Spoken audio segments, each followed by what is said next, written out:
ఛానల్కు స్వాగతం. ఈనాటి ముఖ్యాంశాలు. పట్టణాల్లో తాగునీటికి 10,319 కోట్లు.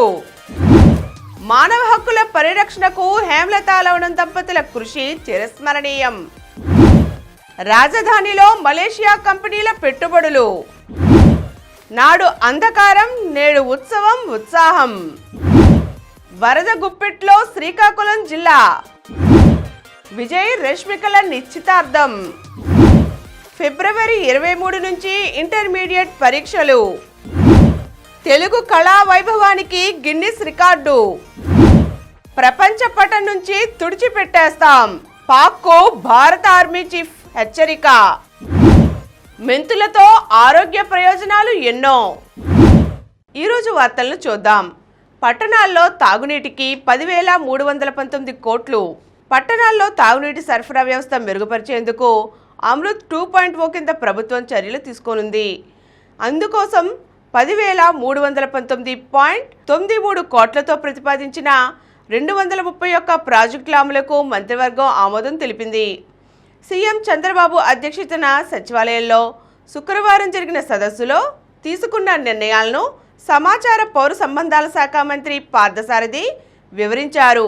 2024-29 రాష్ట్ర పర్యాటక విధానంలో కేరవాన్ పర్యాటకాన్ని చేర్చాలన్న ప్రతిపాదనను మంత్రిమండలి ఆమోదం తెలిపింది.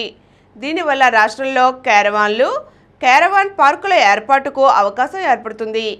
పర్యాటక రంగాన్ని ప్రోత్సహించే చర్యల్లో భాగంగా home stay, bed and breakfast విధానాన్ని పాలసీలో అనుబంధంగా చేర్చే ప్రతిపాదనకు కేబినెట్ ఆమోదం తెలిపింది. 6 గదుల వరకు హోమ్ స్టే కింద పరిగణిస్తామని పేర్కొన్నారు. వరద గుప్పిట్లో శ్రీకాకుళం జిల్లా. తీవ్ర వాయుగుండం ప్రభావంతో ఉత్తరాంధ్ర జిల్లాలు చిగురుటాకుల్లా వణికిపోయాయి. దసరా పండుగ రోజు ఈదురుగాలులతో కూడిన వర్షం బీభత్సం సృష్టించింది. జనజీవనం స్తంభించింది. శ్రీకాకుళం జిల్లాలో వంశధార, నాగావళి నదులు ఉగ్రరూపం దాల్చాయి. పార్వతీపురం, మన్యం, విజయనగరం జిల్లాల్లో పలు గ్రామాలు ముంపులో చిక్కుకున్నాయి. విశాఖలో గాలివాన హోరుకు పెద్ద సంఖ్యలో చెట్లు, స్తంభాలు, హోర్డింగులు పడిపోయాయి. అల్లూరి సీతారామరాజు జిల్లాలో కొన్ని ఇళ్లు నేలమట్టమయ్యాయి. వర్షాలకు మట్టి గోడలు కూలి 3, విద్యుదాఘాతంలో మరొకరు ప్రాణాలు కోల్పోయారు. గురువారం తెల్లవారుజాము నుంచి మధ్యాహ్నం వరకు శ్రీకాకుళం జిల్లాలో ఎడతెరిపి వర్షాలు కురిశాయి. 24 గంటల్లో జిల్లా వ్యాప్తంగా సగటున 68.5 మిల్లీమీటర్ల వర్షపాతం నమోదైంది. 17 మండలాల్లో 50 మిల్లీమీటర్లకి మించి వర్షం కురిసింది. ఒడిశాలో కురుస్తున్న వర్షాలకు ఎగువ నుంచి వంశధార, నాగావళి వరద చేరుతోంది. గంటకు 60 కిలోమీటర్ల వేగంతో వీచిన ఈదురుగాలులకు 74 కరెంటు స్తంభాలు పడిపోయాయి. 3,212 హెక్టార్లలో పంటలకు నష్టం వాటిల్లింది. నాడు అంధకారం, నేడు ఉత్సవం ఉత్సాహం. గత ప్రభుత్వ పాలన నాటి అంధకారం తొలగింది. ప్రజల ఉల్లాసం చూస్తూ ఉంటే ఆనందంగా ఉంది. ఎన్నికల్లో మీరిచ్చిన తీర్పుతో ప్రజలందరికీ స్వేచ్ఛ వచ్చినట్లయింది అని ముఖ్యమంత్రి చంద్రబాబు పేర్కొన్నారు. ఈ ఆనందాన్ని ఇలాగే కొనసాగిస్తూ అభివృద్ధి, సంక్షేమం, ప్రగతి దిశగా పాలన అందిస్తామని హామీ ఇచ్చారు. విజయవాడ ఉత్సవం ముగింపు వేడుకల సందర్భంగా గురువారం గొల్లపూడి ఎక్స్పో మైదానంలో ఏర్పాటు చేసిన సభలో ఆయన ప్రసంగించారు. మహిళలకు స్త్రీ శక్తి పథకం ద్వారా ఉచిత బస్సు ప్రయాణం వల్ల విజయవాడ దుర్గమ్మ నవరాత్రులకు ఎప్పుడూ రాని స్థాయిలో మహిళలు వచ్చారు. ఇంట్లో ఎంతమంది చదువుకునే పిల్లలుంటే అందరికీ తల్లి వందనం సమర్పిస్తున్నాం. ఒక్కొక్కరికి 2.5 లక్షల ఆరోగ్య బీమా ఇస్తున్నాం. సూపర్ 6 హామీలను అమలు చేస్తున్నాం. 10 ఏళ్ల కిందటే పట్టిసీమ ద్వారా కృష్ణా డెల్టాకు గోదావరి నీరు తెచ్చాం. విజయవాడను విడిచి వెళ్ళిన వారంతా తిరిగి వచ్చేలా చేస్తాం. 57% ఓట్లు, 94% నియోజకవర్గాలలో విజయాన్ని ఇచ్చారు. మిమ్మల్ని ఆనందపరిచేలా పాలన సాగిస్తామని ఆయన తెలిపారు. తెలుగు కళా వైభవానికి గిన్నిస్ రికార్డు. 3,000 మంది కళాకారులు, 3 కిలోమీటర్ల మేర ఎన్నో విశిష్ట కళారూపాలు తెలుగువారి సాంస్కృతిక వైభవానికి, ఆధ్యాత్మిక, సాంప్రదాయ, ఆధునిక కళలను మేళవిస్తూ విజయదశమి నాడు విజయవాడ దసరా కార్నివాల్ వాక్ వైభవంగా సాగింది. విదేశాల్లో మాత్రమే జరిగే భారీ స్థాయి కార్నివాల్ వాక్ను విజయవాడలో నిర్వహించారు. నగరంలోని ఇందిరాగాంధీ మైదానం నుంచి బెంజ్ సర్కిల్ వరకు 3 కిలోమీటర్ల మేర ప్రధాన రహదారి ఒకవైపు కళాకారులు బారులు తీరి ప్రదర్శనలిస్తూ ముందుకు కదిలారు. రాష్ట్ర ప్రభుత్వం సొసైటీ ఫర్ వైబ్రెంట్ విజయవాడ ఆధ్వర్యంలో నిర్వహించిన కళాజాతరను తిలకించేందుకు వేల మంది జనం విచ్చేశారు. ముఖ్యంగా దసరా కార్నివాల్ వాక్లో భాగంగా ప్రదర్శించిన అత్యంత పొడవైన డప్పు కళాకారుల ర్యాలీకి గిన్నీస్ బుక్ ఆఫ్ వరల్డ్ రికార్డులో స్థానం లభించింది. ప్రపంచ పటం నుంచి తుడిచిపెట్టేస్తాం. పాకిస్తాన్కు భారత సైన్యాధిపతి జనరల్ ఉపేంద్ర ద్వివేది తీవ్ర హెచ్చరిక జారీ చేశారు. ఉగ్రవాద ముఠాలను ఎగదోయడం మానుకోకుంటే ప్రపంచ పటంలో పాక్ అస్తిత్వమే ప్రమాదంలో పడుతుందని స్పష్టం చేశారు.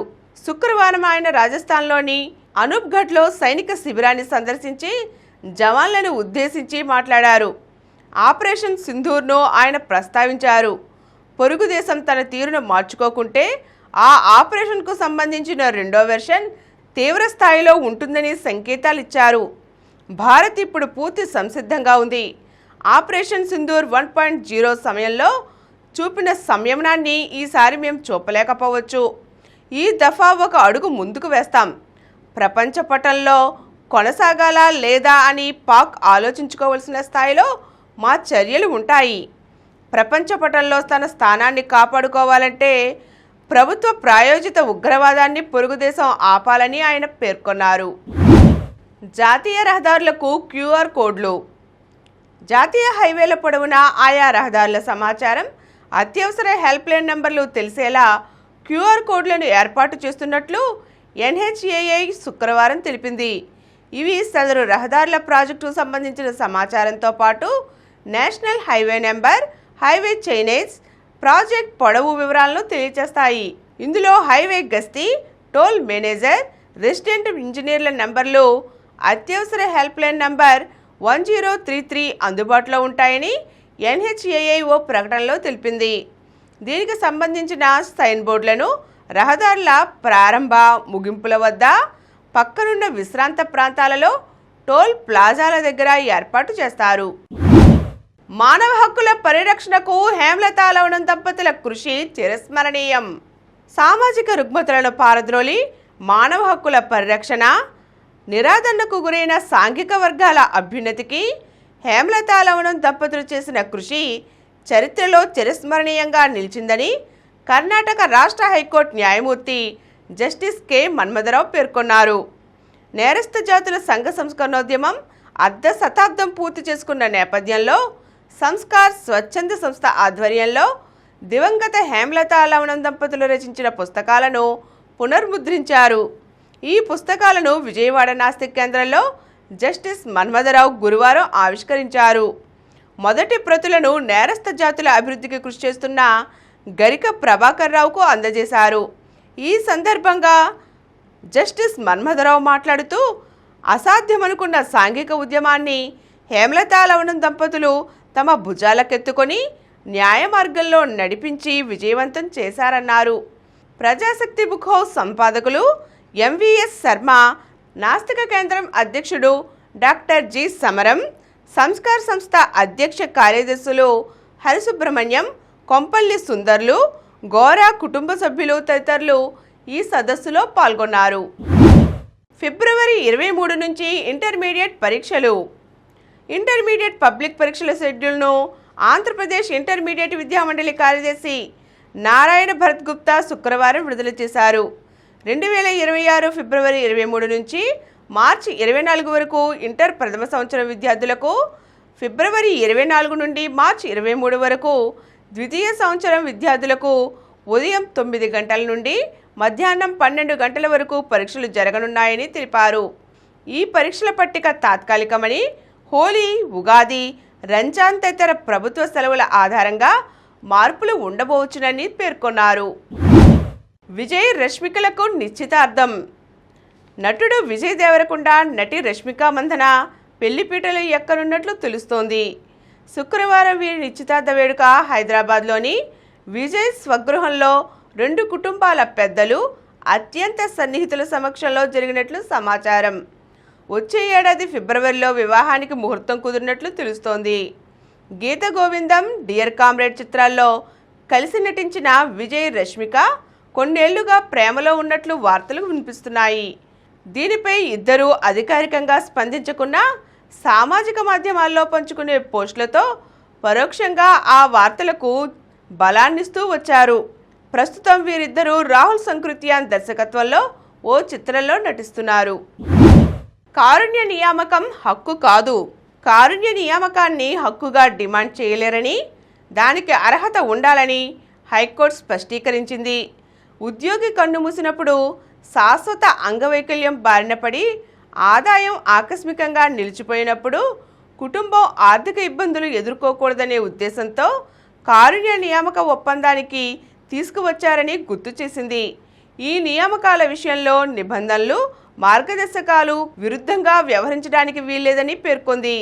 1999లో తండ్రి చనిపోతే 2009లో కారుణ్య నియామకానికి ఓ వ్యక్తి దరఖాస్తు చేయడాన్ని, ఆ అభ్యర్థనను తిరస్కరిస్తూ అధికారులు ఇచ్చిన ఉత్తర్వులను 2017లో హైకోర్టు సవాలు చేయడాన్ని ధర్మాసనం తప్పుపట్టింది. హైకోర్టును ఆశ్రయించడంలో చోటు చేసుకున్న తీవ్ర జాప్యానికి పిటిషనర్ కారణాలను పేర్కొనలేదని ఆక్షేపించింది. ఉద్యోగి మరణించి ఏళ్లు గడిచాక చేసిన అభ్యర్థనను అనుమతించలేమని తేల్చి చెప్పింది. ఆదివారమే ఆఖరి గడువు. గాజా యుద్ధం ముగింపునకు అమెరికా ఇటీవల ప్రతిపాదించిన తాజా శాంతి ఒప్పందాన్ని హమాస్ అంగీకరించే అవకాశాలు అంతగా లేవన్న సంకేతాలు వెలువడుతున్న వేళ అమెరికా అధ్యక్షుడు డొనాల్డ్ ట్రంప్ శుక్రవారం కీలక హెచ్చరిక జారీ చేశారు. ఆదివారం సాయంత్రం 6 గంటల్లోపు తాను ప్రతిపాదించిన 20 పాయింట్లను హమాస్ అంగీకరించాలని పేర్కొన్నారు. లేకపోతే హమాస్కు నరకం ఎలా ఉంటుందో చూపిస్తానని ట్రూత్ సోషల్లో హెచ్చరిక జారీ చేశారు. ఇప్పటికే 25,000 మంది హమాస్ సైనికులు హతమయ్యారు.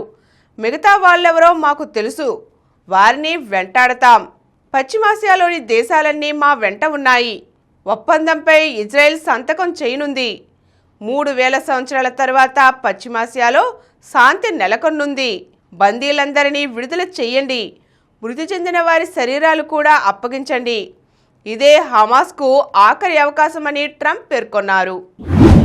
రాజధానిలో మలేషియా కంపెనీల పెట్టుబడులు. రాజధాని అమరావతిలో రాబోయే 5 ఏళ్లలో 6,000 కోట్ల నుంచి 10,000 కోట్ల పెట్టుబడులు పెట్టేందుకు మలేషియా కంపెనీలు ఆసక్తి కనబరిచాయి. మలేషియాలోని సెలాంగార్ స్టేట్ ఎక్స్కో మంత్రి పప్పారాయుడు, క్లాంగ్ ఎంపీ గణపతిరావుతో కూడిన మలేషియా ప్రతినిధుల బృందం రాజధాని అమరావతి నిర్మాణ పనులు పరిశీలించాక ముఖ్యమంత్రి చంద్రబాబును సచివాలయంలో కలిసింది.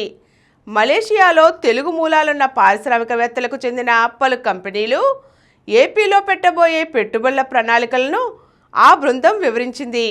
ప్రధానంగా విద్య, పర్యాటకం, ఆతిథ్యం, వాణిజ్యం, రియల్ ఎస్టేట్ తదితర రంగాల్లో పెట్టుబడులు పెట్టేందుకు ఆసక్తి కనబరిచింది. అమరావతిలో వైద్య విశ్వవిద్యాలయ ఏర్పాటుకు మలేషియాలోని సైబర్ జయా యూనివర్సిటీ ముందుకు వచ్చింది.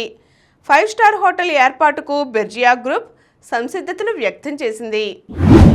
మెంతులతో ఎన్నో ఆరోగ్య ప్రయోజనాలు. ప్రోటీన్ అంటే మనకి మాంసం, గుడ్లు, కందిపప్పు, చేపల వంటివే చటుక్కున గుర్తుకొస్తాయి.